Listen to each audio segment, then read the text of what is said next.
రాష్ట్రాల్లో మళ్లీ కరోనా కలకలం. కర్నూలు, వరంగల్లో కరోనా కేసుల పెరుగుదల.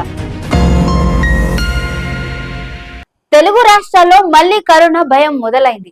కరోనా కేసుల సంఖ్య క్రమంగా పెరుగుతుండటంతో ప్రజల్లో ఆందోళన పెరుగుతోంది. కర్నూలులో తాజా ఉదంతం చూస్తే జీజీహెచ్ లో పనిచేస్తున్న ఓ ప్రొఫెసర్ కు కరోనా పాజిటివ్ గా నిర్ధారణ అయింది. ఇంకా అదే ఆసుపత్రిలో చేరిన 25 ఏళ్ల మహిళకు కూడా వైరస్ సోకింది. ఇద్దరికి ప్రస్తుతం ప్రభుత్వ ఆసుపత్రిలో చికిత్స కొనసాగుతోంది. అంతేకాక ఎమ్మిగనూరు మండలానికి చెందిన మరో వ్యక్తిని కోవిడ్ వార్డుకు తరలించారు. ఇప్పటి వరకు కర్నూలు జిల్లాలో 3 పాజిటివ్ కేసులు నమోదయ్యాయి. ఇక వరంగల్లో పరిస్థితి మరింత ఆందోళన కలిగిస్తోంది.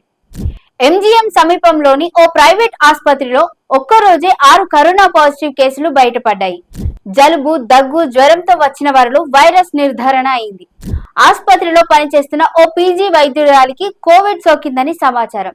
దీంతో వరంగల్లో ఒక్కరోజే 7 పాజిటివ్ కేసులు నమోదు కావడం కలకలం రేపుతోంది.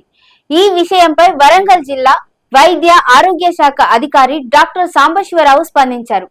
కరోనా పట్ల ఎలాంటి ఆందోళన అవసరం లేదని, తాము అప్రమత్తంగా ఉన్నామని వెల్లడించారు.